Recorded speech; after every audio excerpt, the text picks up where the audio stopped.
Colin Thorpe, the Potter Street allotment, things are on the up. Where are we? You just signed a lease, is that right?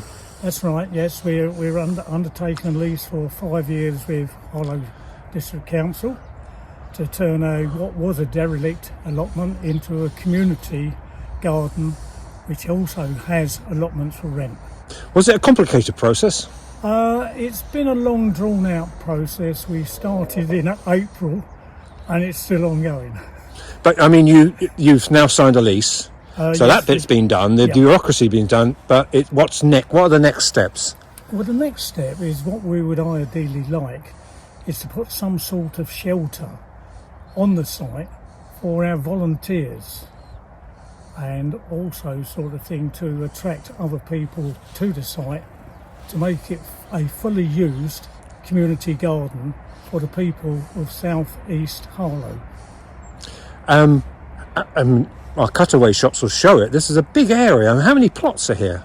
Officially we've got 26, but some of them are uncultivatable because of the conditions on the site.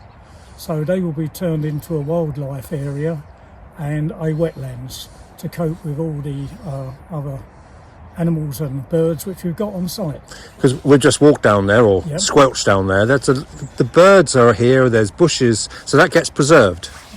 Yes, that gets preserved because we must have the biodiversity aspect as well.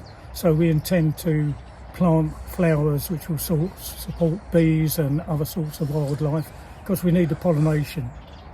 And I believe, is it true you've got a waiting list already? Yes, we've got a waiting list at the moment, and it's rising of 30 people. Well, that's great, isn't it? And just explain where we are, just off Potter Street and Carter's Mead, but so we're quite close to, right next door to Church Langley. Have you had any interest from there? Yes, we've had a majority of interest from Church Langley, because over Church Langley the gardens are so small, the interest of people who want to grow their own vegetables. Now, are you doing this alone? Do you have a small team, and could you do with a bigger team? We certainly could deal with a bigger team. We've only got a small team of volunteers, mostly friends and family. As the site expands, we do need a lot of volunteers. Because there's still, as we can see here, there's still a lot of work to do. There's still a lot of work. We're only in the first year, aren't we? We are only in the first year, yes. And what do you hope this looks like, say, in 5 years' time, Colin?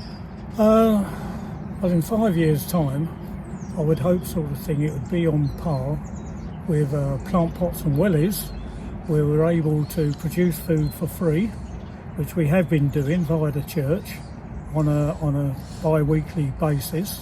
We've been supplying the local Baptist church with fruit and vegetables. So we wish to expand on that so that we can cover a wider area. But for that, we have to have volunteers for deliveries, which is the bit which is lacking. And if you go to Plant Pots and Wellies near the dashes, you go to First Avenue, there's a real community feel, a real community hub. You want to cultivate that as well? Want to cultivate in Potter Street and South East Harlow. South East Harlow, including New Hall and Church Langley, is 29.5% of Harlow's population. So we have nothing on this side of the town. But we have this great field allotment potential, and well done for all your work, Colin. Yeah, it's a great potential here, and as I said, it's created a great deal of interest. And I attended a voluntary sector meeting this morning, and the project has been well received. Excellent. Thank you very much.